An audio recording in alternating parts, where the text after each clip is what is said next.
हरे कृष्णा। संकष्टी गणेश चतुर्थी व्रत प्रत्येक मास के कृष्ण पक्ष की चतुर्थी को किया जाता है। ज्येष्ठ मास के कृष्ण पक्ष की चतुर्थी को किया जाने वाला व्रत ज्येष्ठ संकष्टी गणेश चतुर्थी व्रत कहलाता है।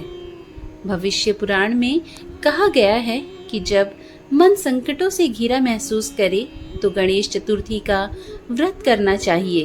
इससे कष्ट दूर होते हैं और धर्म, अर्थ, मोक्ष, विद्या, धन व आरोग्य की प्राप्ति होती है। आइए इस व्रत में पढ़े जाने वाली कथा का श्रवण करते हैं। पार्वती जी ने पूछा कि हे पुत्र, ज्येष्ठ मास की चतुर्थी का किस प्रकार पूजन करना चाहिए? इस महीने के गणेश जी का क्या नाम है?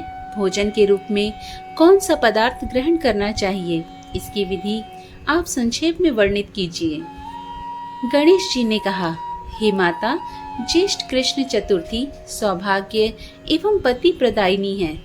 इस दिन आखू अर्थात मूषक रखा नामक गणेश जी की पूजा भक्ति भाव पूर्वक करनी चाहिए।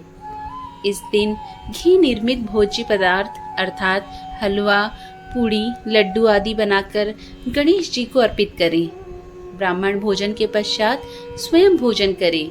हे माता पार्वती, इससे संबंधित मैं पूर्वकालीन इतिहास का वर्णन कर रहा हूँ। गणेश पूजन और व्रत की विधि जो पुराण में वर्णित है उसे सुनिए। सतयुग में 100 यज्ञ करने वाले एक पृथु नामक राजा हुए। उनके राज्य अंतर्गत दयादेव नामक एक ब्राह्मण रहते थे। वेदों में निष्णात उनके 4 पुत्र थे। पिता ने अपने पुत्रों का विवाह गृह सूत्र के वैदिक विधान से कर दिया। उन 4 बहुओं में बड़ी बहू अपनी सास से कहने लगी, हे सासू जी, मैं बचपन से ही संकटनाशक गणेश चतुर्थी का व्रत करती आई हूँ। मैंने पितृगृह में भी इस शुभदायक व्रत को किया है। अतः हे कल्याणी, आप मुझे यहाँ व्रत अनुष्ठान करने की अनुमति प्रदान करें। पुत्र वधू की बात सुनकर उसके ससुर ने कहा, हे बहू, तुम सभी बहुओं में श्रेष्ठ और बड़ी हो।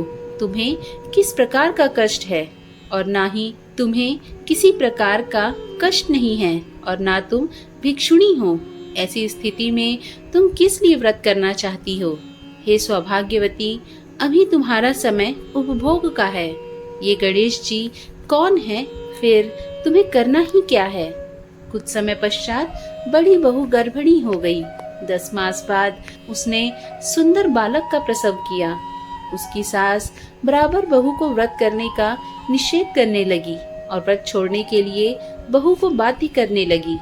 व्रत भंग होने के फलस्वरूप गणेश जी कुछ दिनों में कुपित हो गए और उसके पुत्र के विवाह काल में वर वधू के सुमंगली के समय उसके पुत्र का अपहरण कर लिया। इस अनहोनी घटना से मंडप में खलबली मच गई। सब लोग व्याकुल होकर कहने लगे, लड़का कहाँ गया?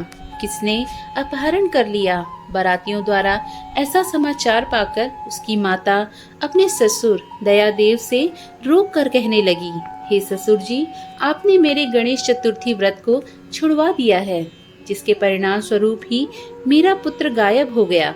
अपनी पुत्र वधू के मुख से ऐसी बात सुनकर ब्राह्मण दयादेव बहुत दुखी हुए।